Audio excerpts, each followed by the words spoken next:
بسم اللہ الرحمن الرحیم۔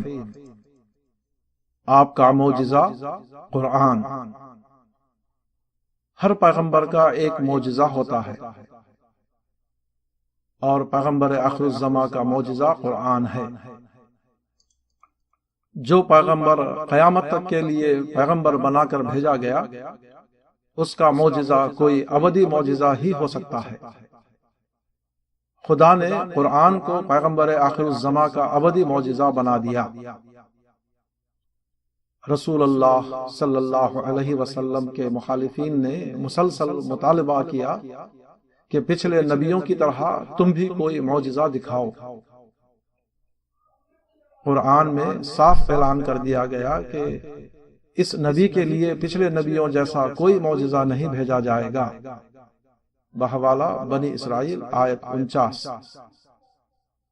حتیٰ کہ قرآن میں کہا گیا کہ اے رسول، اگر تجھ پر ان کا اعراض گراں گزرتا ہے اور تم ان کے لیے کوئی معجزہ چاہتے ہو تو اگر تم سے ہو سکے تو زمین میں کوئی سرنگ ڈھونڈو یا کوئی سیڑھی آسمان میں لگاؤ اور پھر ایک معجزہ لا کر انہیں دکھاؤ۔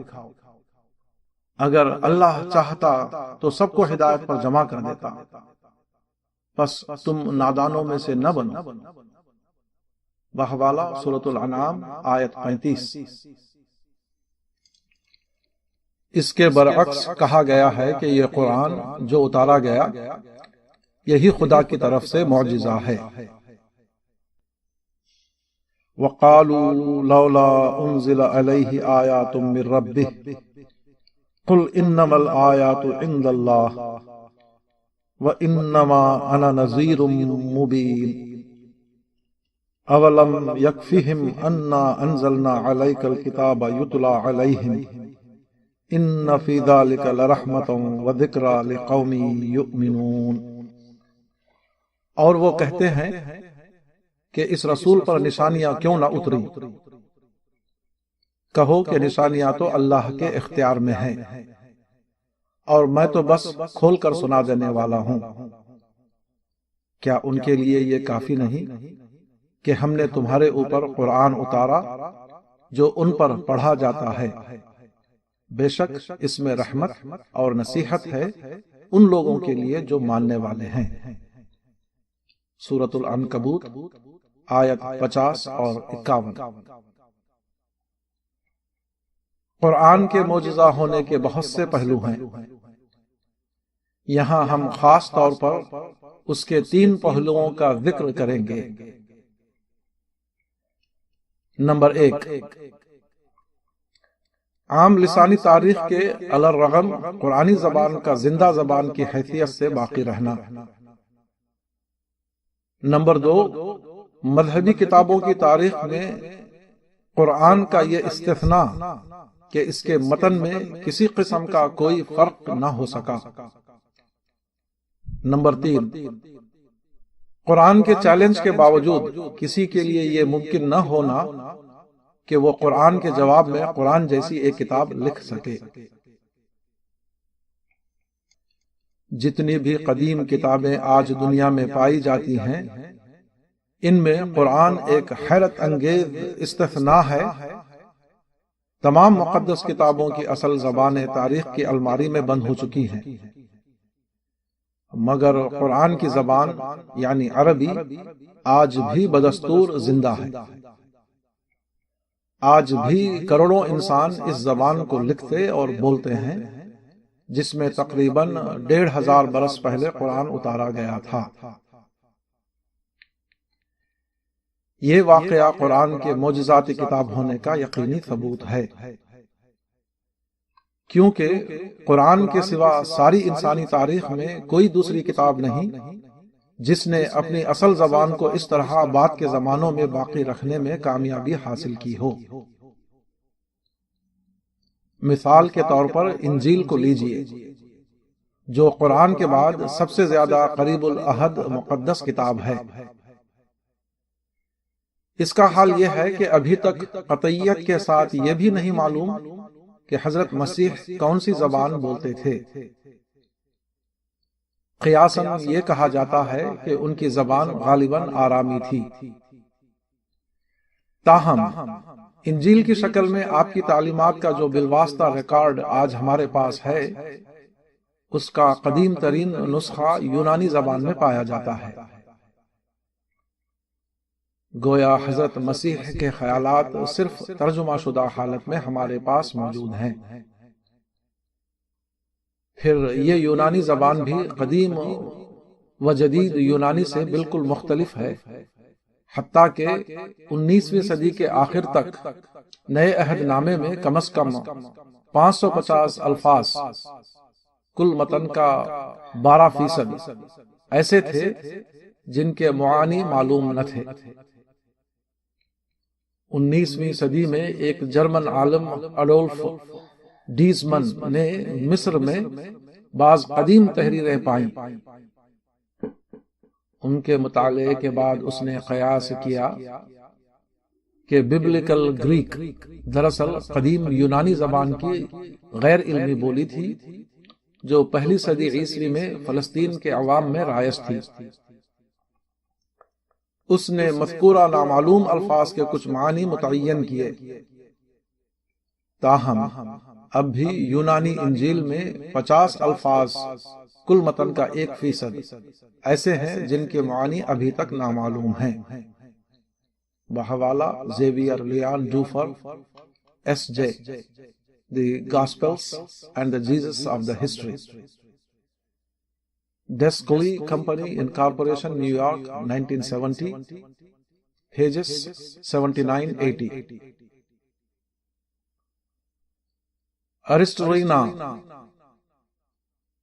پیدائش 1823 اور وفات 1892، نے عربی زبان کا مطالعہ کرتے ہوئے اپنی کتاب اللغت السامیہ میں لکھا ہے: انسانی تاریخ کا سب سے زیادہ حیرت انگیز واقعہ عربی زبان ہے۔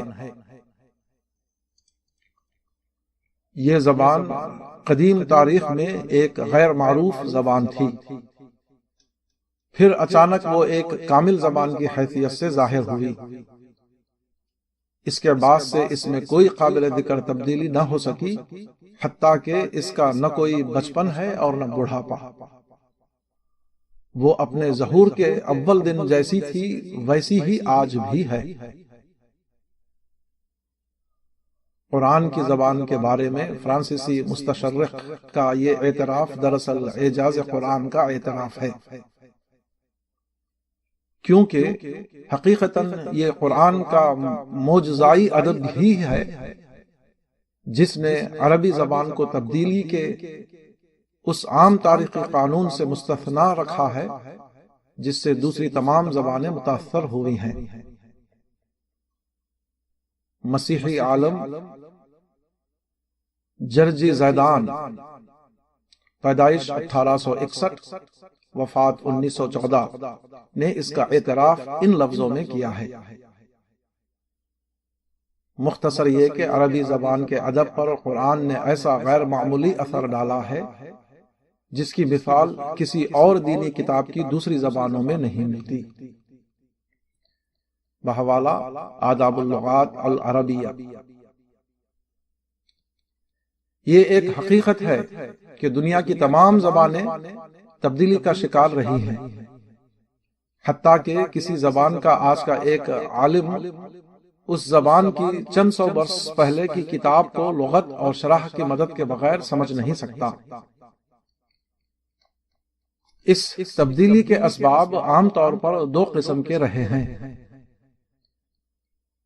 ایک اجتماعی انقلاب، دوسرے ادبی ارتقاء۔ عربی زبان کے ساتھ پچھلی صدیوں میں یہ دونوں واقعات اسی شدت کے ساتھ پیش آئے جس طرح کسی دوسری زبان کے ساتھ پیش آ سکتے ہیں، مگر وہ اس زبان کے لسانی ڈھانچے میں کوئی تبدیلی نہ کر سکے۔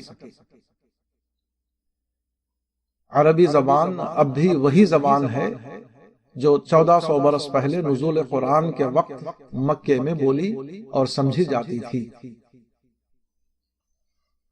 ہومر 850 قبل مسیح کی ایلیڈ، تلسی داس 1623 کی رامائن، اور شیکسپیئر پیدائش 1564 اور وفات 1616 کے ڈرامے انسانی ادب کا شاہکار سمجھے جاتے ہیں اور زمانہ تالیف سے لے کر اب تک مسلسل پڑھے جاتے رہے ہیں، مگر وہ ان زبانوں کو اپنی ابتدائی شکل میں محفوظ نہ رکھ سکے جن میں وہ لکھے گئے تھے۔ ان کی زبانیں اب کلاسکس کی زبانیں ہیں، نہ کہ زندہ زبانیں۔ زبانوں کی تاریخ میں قرآن واحد مثال ہے جو مختلف قسم کے علمی اور سیاسی انقلابات کے باوجود اپنی زبان کو مسلسل اسی حالت پر باقی رکھے ہوئے ہیں جس حالت پر وہ نزول قرآن کے وقت تھی۔ انسانی سماج کی کوئی بھی تبدیلی اس میں تبدیلی کا باعث نہ بن سکی۔ یہ واقعہ قرآن کے ایک برتر کلام ہونے کا یقینی ثبوت ہے۔ پچھلے 1500 برس کی تاریخ نے قطعی طور پر ثابت کر دیا ہے کہ قرآن ایک معجزہ ہے۔ اس کے بعد اعجاز قرآن کے لیے مزید کسی ثبوت کی ضرورت نہیں۔